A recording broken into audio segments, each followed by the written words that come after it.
Hi, it's Joe from Bombora. Today we're going to be running through a quick video on the basic steps that you need to glue the O-ring down to the activation piston on the Rhino coffee gear pitcher rinsers. This could potentially become an issue if the rinser hasn't been installed without a pressure limiting valve or a pressure reduction valve. Some of the signs that the O-ring has moved up the piston would include no spraying, intermittent spraying, or limited or minimal pressure when the actuator plate is activated. What we'll demonstrate today is the removal of the waterline and fitting, removal of the activation piston, securing the O-ring back down onto the activation piston, and reattaching the activation piston to the spray mechanism. Firstly, I'll go ahead and remove the drain trays.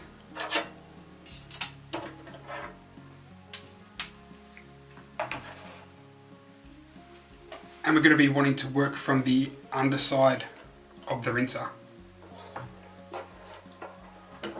So obviously this one being a demo unit, there's no water line. So on site you'd turn the water off and remove the water line completely. Once that's done,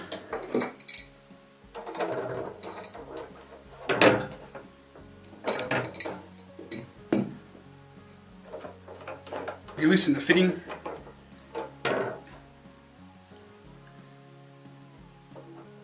and now we're ready to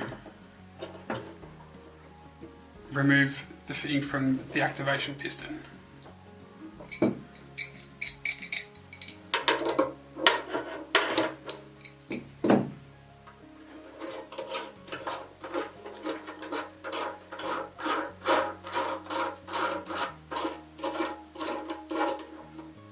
So remove the nut and the washer,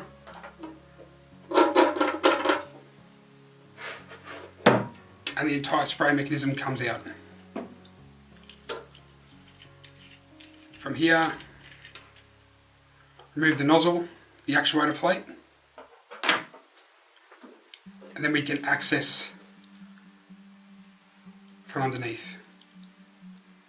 So using a flathead screwdriver, we're going to loosen the activation piston,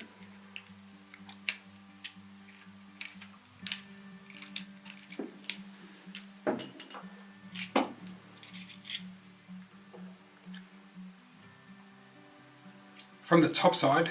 You're going to notice a spring. You want to make sure that you keep that spring, make sure you don't lose that because it needs to go back in the correct way. So now that we've removed the activation piston, we can see the main cause. What's happened is the O-ring has moved up the shaft and it's blocking either part of the hole or the entire hole. What then happens is the water won't be able to go through those holes and up the shaft and out of the spray head at the top. So what we need to do is we need to use a little bit of Loctite. With the Loctite, we're just going to make sure that that's around the seat.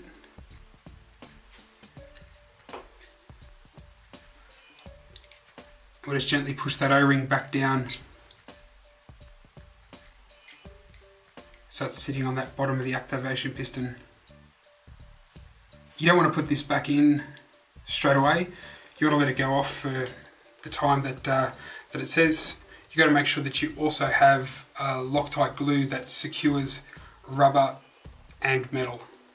So we've given the O-ring time to completely dry, and now it's all sealed. That O-ring's not moving from the bottom of the activation piston, which is great. What we're going to do is we're going to have to put it all back together. So to start off with, that spring, we're going to pop the spring back on top. The head of the spray mechanism, you want to hold that in place. Activation piston goes back down. Flathead screwdriver, and you're just going to secure that back into position. Once it's tight, you'll feel the top of the spray mechanism tighten up as well. So from here, we can put the actuator plate back on and the spray valve. Once this is done, we're ready to put it back onto the main body of the rinser.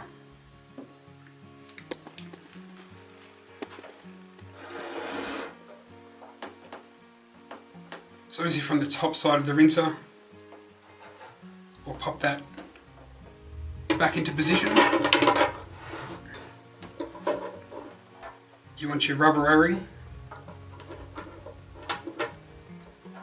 your washer, and the locking nut.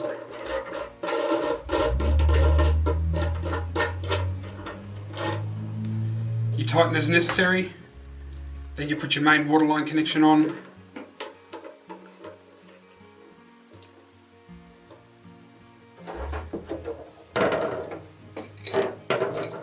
And we'll just give that a little tighten.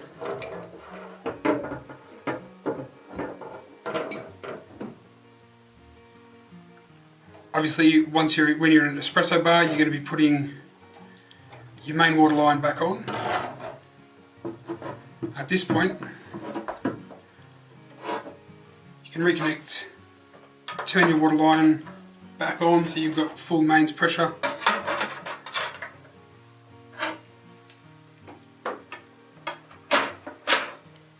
Put your drains back into position and you're all complete, ready to go.